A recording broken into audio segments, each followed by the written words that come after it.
এরপরে আসছি 6 নম্বর ধারা। 6 নম্বরে কি হলো না 1948।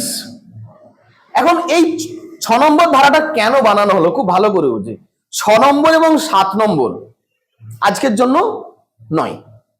6 নম্বর 7 নম্বরটা আজকের কোনো কাজে লাগে না। শুধুমাত্র ওই সময় দেশ ভাগ যখন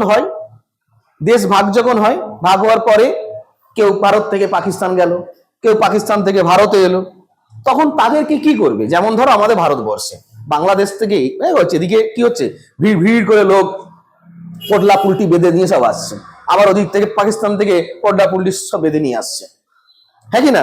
তো তাদের জন্য কি করা হবে? তো এটা কি মানে ক্লাব ঘর, যাচ্ছ এসছো না খেলার মাঠ? হ্যাঁ, এবার যাবে আসবে যাবে আসবে। সেই জন্য কি করা হলো 1948 সালে একটা পারমিট লাগিয়ে দিল। কি 1948 সালে একটা পারমিট লাগিয়ে দিল। কিরকম পারমিট? যে যারা বিফোর 19th জুলাই 48, 1948 19শে জুলাইয়ের আগে যারা ভারতে এসে গেছে, পাকিস্তান থেকে যারা ভারতে এসে গেছে, তারা পেয়ে যাবে, তারা নাগরিকতা পেয়ে যাবে। তারপর যদি কেউ 19শে জুলাই 1948 এর পর আসে, তারাও পাবে, কিন্তু তাদেরকে 6 মাস অপেক্ষা করতে হবে। কি বললাম, বোঝা গেল? তাহলে 6 নম্বর ধারায় কি বলছে যে 1948 সাল 19শে জুলাই একটা পারমিট লাগলো, মানে পারমিশন ছাড়া হবে না, একটা পারমিট লাগলো।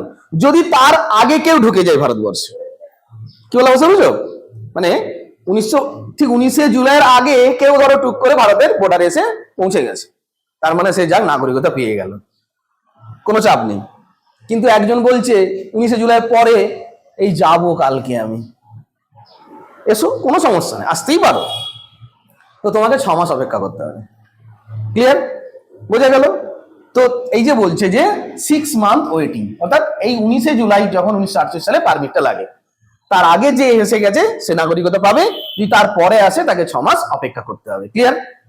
তো ওই সময় পাকিস্তান থেকে ভারতে, ভারত থেকে পাকিস্তানে যে কি অবস্থা, এই দেখো এই যে এই সময় এরকম ট্রেনের অবস্থা ছিল, ট্রেনের ছাদে পিঠে ইঞ্জিনে কোথাও ফাঁকা ছিল না, কোথাও ফাঁকা ছিল না। আর বাংলাদেশ থেকে ভারতে যখন আসছে, যখন বাংলাদেশ থেকে আসছে, তার ছবি যদি তোমার দেখো, সে কোলে ছেলে, ব্যাগ পত্র, ঝুড়ি ঝোড়া, বুচকি বোচকা বেঁধে নিয়ে এরম করে আসছে, ঠিক আছে? ভিড় ভিড় করে ঢুকছে, ভিড় ভিড় করে তোমার ঢুকছে। 7 নম্বর ধারায় এখন কি বলছে, এই 6 আর 7 আগে বললাম কোনো কাজের নয়। এখন 7 নম্বর ধারায় বলছে যদি মার্চ মাসের 1 তারিখ 1947-এ সে যদি এখন ভারত থেকে পাকিস্তান চলে গেল, তো পাকিস্তানে গিয়ে বলছে এই বাবা কি ভুলটা করে ফেললাম রে, ভারতে থাকলেই তো হতো, এই পাকিস্তানে এসে এসব কি দেখছি আমি, হ্যাঁ না বাবা চলো পালিয়ে যাই ভারতে, আবার রিসেটেলমেন্টের জন্য আবার ধরো ভারতে ফিরে এলো, আসতে পারে, হতেই পারে। তুমি সকালবেলা বাবা মায়ের উপর রাগ করে বাড়ি ছেড়ে চলে গেল, তাই না? যেতেই পারো। তো আবার যখন সন্ধ্যেবেলা খিদে পেলো, পেটে চুইচাই করছে, খাবার তো জোগাড় আর কোথাও নেই, হ্যাঁ সেই তো বাবা মার হোটেলে, মা এসে গেছি, তো মা কি বলবে? না আবে যাও, বেরিয়ে যাও, আমার ঘর ঢুকবে না? নিশ্চয়ই না, বলবে আয় চলাই বাবা, হ্যাঁ অনেক রাগ করেছিস, নে দুটি খেয়ে নে।